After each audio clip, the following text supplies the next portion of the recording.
Good morning, my brothers and sisters. Welcome to episode 127 of Be With Me. We're in the book of Acts, and I'm going to title today, Decide Which World You Want.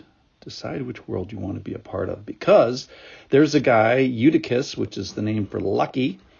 Mr. Lucky dies after falling, and he is raised from the dead by Paul.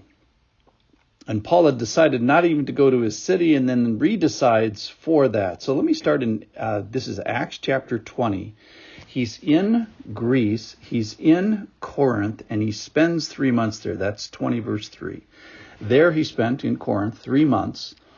And when a plot was made against him by the Jews as he was about to set sail for Syria, he decided to return through Macedonia. So let me just stop here because this is geographically, these are awesome distances. Basically, he's decided to pull the ripcord on the third missionary journey and head for home. That's what's in Syria. Antioch is his home base. So he says, that's it. I've written the book of Romans. I've written the book of 2 Corinthians. I've written the book of 1 Corinthians on this trip. And now I'm in Corinth visiting with the Corinth people, and it's time to go home.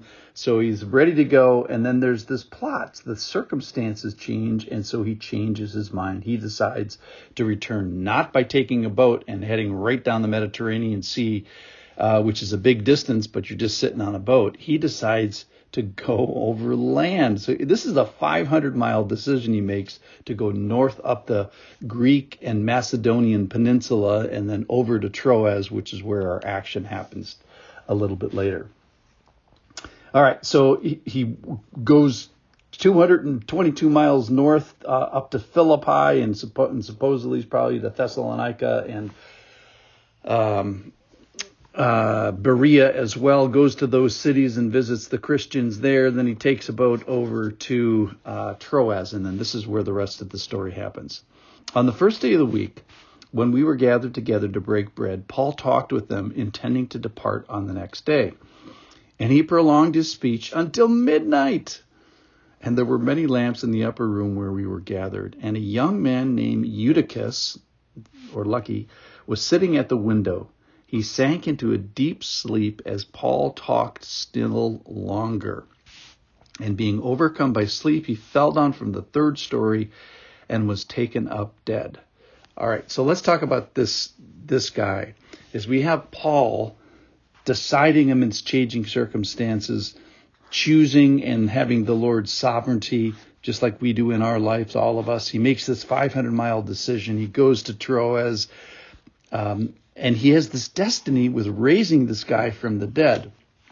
So Mr. Lucky, so let's look at it from his perspective for just a second. He's listening to Paul. Paul's been droning on for hours. They make a point about that. He's in an upper room. Lamps are burning. Oxygen is low. It's late for sure. These people are probably, work in the morning.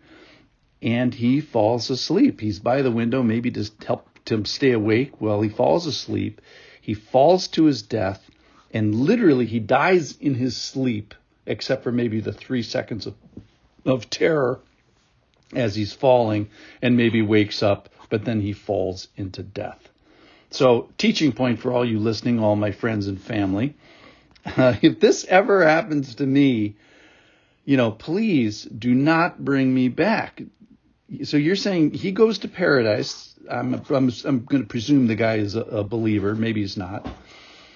That's presumptuous of me. But if it's me and I'm in paradise and you're going to wrestle me back, don't do it unless the Lord needs to demonstrate something with my life. But my preference certainly would be just leave me there. So, but Paul doesn't. So the young man is dead now. And then it says Paul went down. So he has three stories to go down, and bends over him and then does something that's medically ill-advised, which is to take him in his arms. So he moves him immediately. And obviously this is something you're not supposed to do to injured people unless it's God's day to demonstrate his power through the Holy Spirit. And it's the Holy Spirit's day to shine, which obviously it is. So who am I to say no? All right, so here are a couple application points that I see in the story of raising from the dead. First of all, it emphasizes that this is a book about the Holy Spirit and the power of the Holy Spirit and the power that is unleashed in the world, and very specifically in Paul and the disciples and some of the early believers. So it's a very exciting time.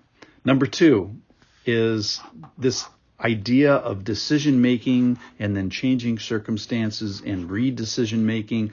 It's this balance between our choice and the sovereignty. I think of the passage from Romans chapter 8, 28, famous verse. And we know that for those who love God, all things work together for good, for those who are called according to his purpose. And that emphasizes the decision and redeciding and the sovereignty of God, kind of all this dynamic all happening at once. And then finally, I just think, and I think this is something that maybe this would be our final thought, and pin this thought to your chest. We have this guy, Lucky Eutychus, who is brought back from the dead. And I wonder if you are a believer or not. I think because the answer is different. If you're a believer, and I'm going to answer the question for me as a believer, which world do I want to belong to primarily? Well, I love you all, people and relatives, but I would like to be a part of that world. Don't take me back from paradise for this world. That's my selfish answer. But then I guess it doesn't say that this guy Lucky was a believer. And if he's not a believer, then it's great that he comes back and he'll have a chance to act in faith. So maybe he was lucky after all. But if it's me, just let me go. I thank you for listening. I encourage you to live confidently in the sovereignty of God and in this thing he asks us to do, which is to decide and then redecide amidst changing circumstances. Thanks for listening. I know you're going to have to do that today. I'll see you tomorrow.